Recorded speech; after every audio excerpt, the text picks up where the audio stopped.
"Once, okay?" Arthur said. "Once. I play it once now, and you never ask me again, promise?" Okay, I promise. Let's go." And so it was that on that warm July evening, when he was 13 or 14 years old, at any rate plenty old enough to know better, Arthur found himself standing behind the line his little brother had drawn in the dust, waiting to have a knife thrown at his bare and vulnerable feet.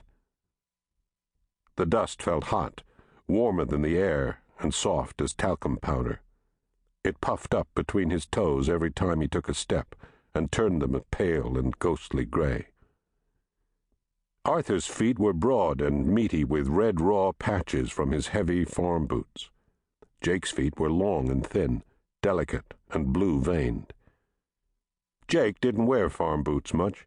He was considered by their mother to be too young for farm labor, though Arthur hadn't been too young at the same age. Jake had first throw by virtue of it being his game and his knife. "Stand at attention," he said.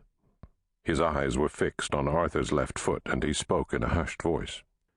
He had a great feeling for the drama of the moment, had Jake. "Keep your feet together. Don't move them, no matter what."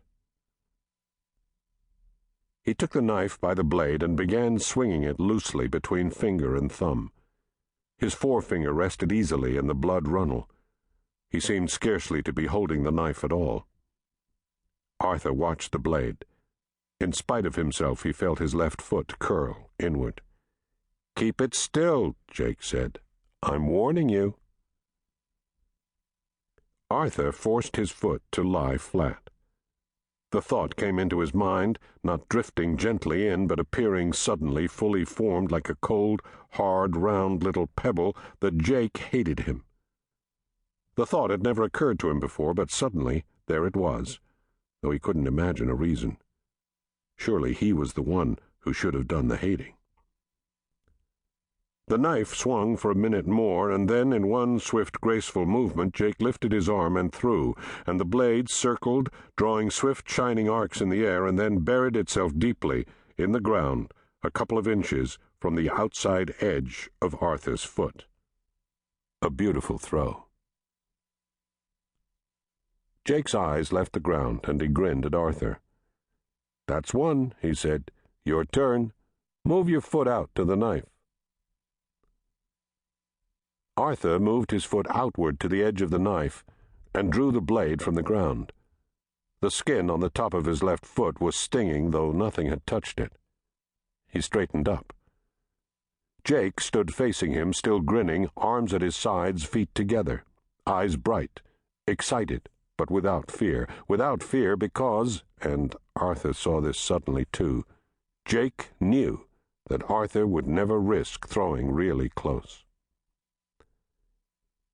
Arthur imagined his mother's face if he were to prove Jake wrong and slice off his toe. He imagined what his father would do to him if he were even to catch him playing this stupid game. He couldn't think how he'd allowed Jake to persuade him. He must have been mad. "Come on," Jake said. "Come on, come on, come on. Close as you can." Arthur held the knife by the blade as Jake had done, but it was hard to relax his fingers enough to let it swing. He'd thrown a knife before, and he wasn't too bad a shot. In fact, a few years back, he and his friend Carl Luntz from the next farm had painted a target on the wall of the Luntz's hay barn and held competitions, which Arthur usually won. But the outcome had never mattered. Now, the chance that he would hit that narrow, blue-veined foot seemed overwhelmingly high. And then, all at once, he saw the answer. So obvious that only someone as dim-witted as he must surely be wouldn't have seen it earlier. Throw wide. Not so wide that Jake would guess he was doing it deliberately, but wide enough to bring the game to a safe and rapid close. Make Jake do the splits in 3 or 4 steps. Jake would jeer, but he was going to jeer anyway, and the game would be over, and Jake would have to leave him alone. Arthur felt his muscles start to relax. The knife swung more easily. He took a deep breath and threw. The knife circled